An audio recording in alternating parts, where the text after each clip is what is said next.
Périmètre du polygone.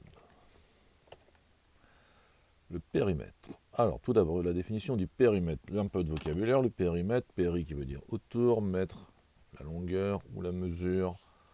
Le périmètre d'une figure est donc la longueur de cette figure, la longueur de son contour. Ici, vous avez une forme, bien plus compliquée que celle que l'on va étudier. Et la longueur de son contour, c'est ce qu'on appellera le périmètre, la longueur autour. Si vous marchez le long de cette figure, la distance que vous parcourez pour revenir à votre point de départ s'appellera le périmètre. Les figures que nous allons étudier seront avant tout des polygones. Alors, polygone, on rappelle que c'est plusieurs angles et surtout plusieurs côtés.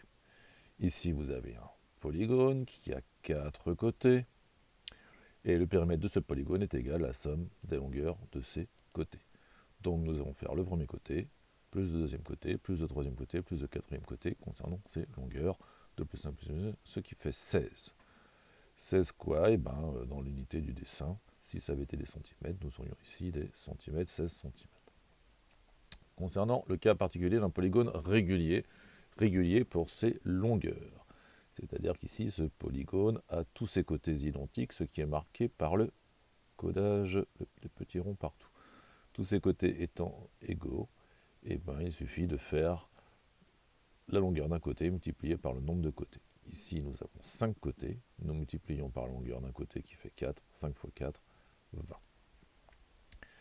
La plupart du temps, et pour se faciliter la vie, nous serons sur un quadrillage. Et dans ce cas-là, le périmètre de ce polygone, ici, a 1, 2, 3, 4, 5, 6 côtés. Son périmètre se déterminera en faisant la somme de ses côtés, côtés dont la longueur se déduit du quadrillage. Ici, nous avons la mesure d'un carreau, et donc ici, ça ferait 1. Alors ici, le plus simple, c'est de mettre sur le dessin les longueurs de chacun des côtés et de faire la somme. Ici, nous sommes partis en haut à gauche et nous tournons dans le sens des aiguilles d'une montre. Un théorème, ou plutôt une propriété, c'est le même nom, pour se faciliter la vie. Alors, je lui ai donné le nom de tapis d'escalier.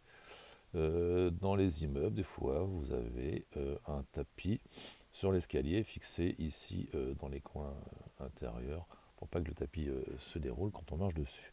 Et la longueur de ce tapis ne dépend que de la largeur totale et de la hauteur totale de l'escalier.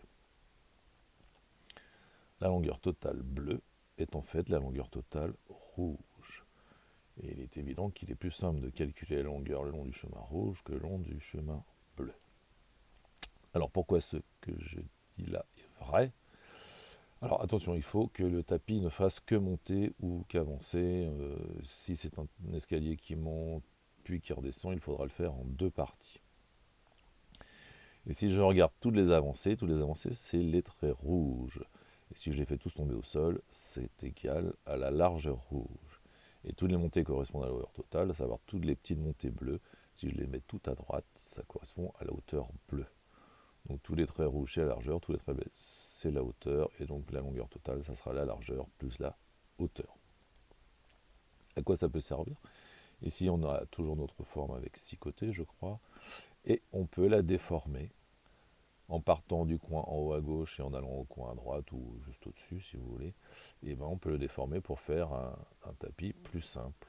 Et donc ici, là vous avez 1 plus 1 plus 2 plus 2 plus 3 plus 3, vous avez, alors évidemment j'ai remis les mêmes mesures, mais on pourrait dire que ceci est un carré à 4 côtés de longueur 3, ce qui fait 4 fois 3, 12. Je suis plus rapide à calculer à droite qu'à calculer à gauche.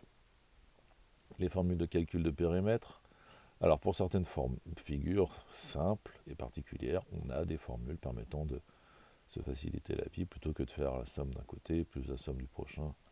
Et donc ici dans le losange nous avons 4 côtés identiques, ceci est un losange pur on va dire, et ceci est un losange plutôt carré, et donc tous les côtés étant identiques, il faudra faire 4 fois la longueur de ce côté.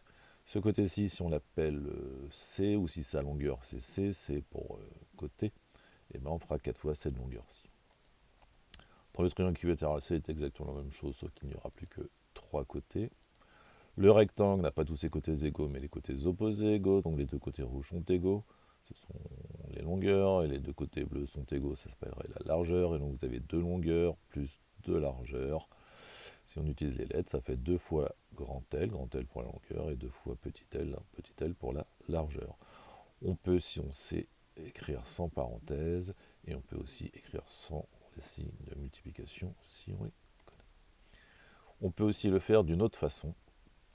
Alors, si on regarde bien, vous avez ici des différences de couleurs, et pour la deuxième façon, eh ben, vous avez la longueur rouge qui est égale à la longueur bleue, et ceci c'est le demi-périmètre du rectangle, et un demi-périmètre est constitué d'une longueur plus d'une largeur à multiplier par 2 pour avoir le périmètre total. Le périmètre du cercle, on le verra dans un autre chapitre. Et pour ce qui est des longueurs, il y a des unités, à savoir les longueurs s'expriment en mètres avec les préfixes kilo, hecto, déca pour les multiples du mètre et déci, centimilli pour les sous-multiples du mètre. Et pour passer d'une unité à l'autre, on décale le chiffre d'un rang par rapport à la virgule, on décale la virgule d'un rang par rapport au chiffre. Voilà.